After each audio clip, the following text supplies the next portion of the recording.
আমার সৎমা আমাকে হুইলচেয়ারে থাকা একজন ধনী ব্যক্তির সাথে বিয়ে দিতে বাধ্য করেছিলেন। কিন্তু যে রাতে আমি তাকে বিছানায় নিয়ে গিয়েছিলাম, আমি এমন কিছু আবিষ্কার করেছিলাম যা আমার হৃদয়কে স্তব্ধ করে দিয়েছিল। আমার নাম অনন্যা এবং আমার বয়স 24 বছর। শৈশব থেকেই আমি আমার সৎমায়ের সাথে একই ছাদের নিচে বাস করেছি। একজন ঠান্ডা, হিসাবি এবং বেদনাদায়ক বাস্তববাদী মহিলা। তিনি সর্বদা একই শিক্ষা পুনরাবৃত্তি করতেন।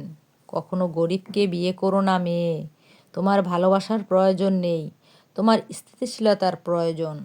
বছরের পর বছর ধরে আমি ভেবেছিলাম এটি কেবল জীবনের দ্বারা ক্ষতবিক্ষত একজন মহিলার তিক্ত পরামর্শ। কিন্তু যেদিন সে আমাকে একজন প্রতিবন্ধী পুরুষকে বিয়ে করতে বাধ্য করেছিল, সেদিন সব কিছু বদলে গিয়েছিল। তার নাম ছিল রোহান। সে এই এলাকার সবচেয়ে ধনী প্রভাবশালী পরিবারের একজন উত্তরাধিকারী। 5 বছর আগে তিনি একটি ভয়াবহ গাড়ি দুর্ঘটনা থেকে বেঁচে গিয়েছিলেন, যা তাকে পক্ষাঘাতগ্রস্ত করে তুলেছিল বলে ধারণা করা হয়। তারপর থেকে তিনি জনজীবন থেকে দূরে থাকতেন। গুজব ছিল যে তিনি ছিলেন ঠান্ডা, কঠিন এবং তিনি মহিলাদের ঘৃণা করতেন। কিন্তু আমার বাবার মৃত্যুর আগে রেখে যাওয়া ঋণের কারণে আমার সৎ মা আমাকে তা মেনে নিতে রাজি করালেন। যদি তুমি রোহানকে বিয়ে করো, তাহলে ব্যাংক বাড়িটা দখল করবে না। তোমার মায়ের স্মৃতির জন্য এটা করো, সে অনুরোধ করলো। আমি রাজি হয়ে গেলাম, কিন্তু ভেতরে ভেতরে আমি অপমানে জ্বলে উঠলাম।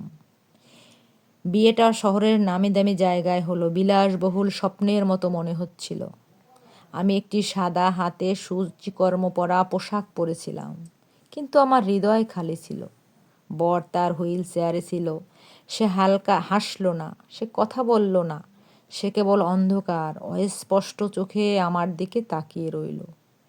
যেদিন আমি বিশাল পারিবারিক ভিলায় পৌঁছলাম, আমি অনুভব করলাম পৃথিবীর ভার আমার কাঁধে নেমে এসেছে।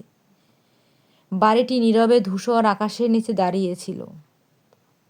মনে হলো অনন্যা, সেই সকাল আমার সৎমা আমার হাত চেপে ধরে ফিসফিস করে বললেন, কিছুই প্রশ্ন করো না, শুধু মেনে চলো। বাবা মারা যাওয়ার পর থেকে আমি নিজের কোনো কণ্ঠস্বরে না বলতে অভ্যস্ত হইনি।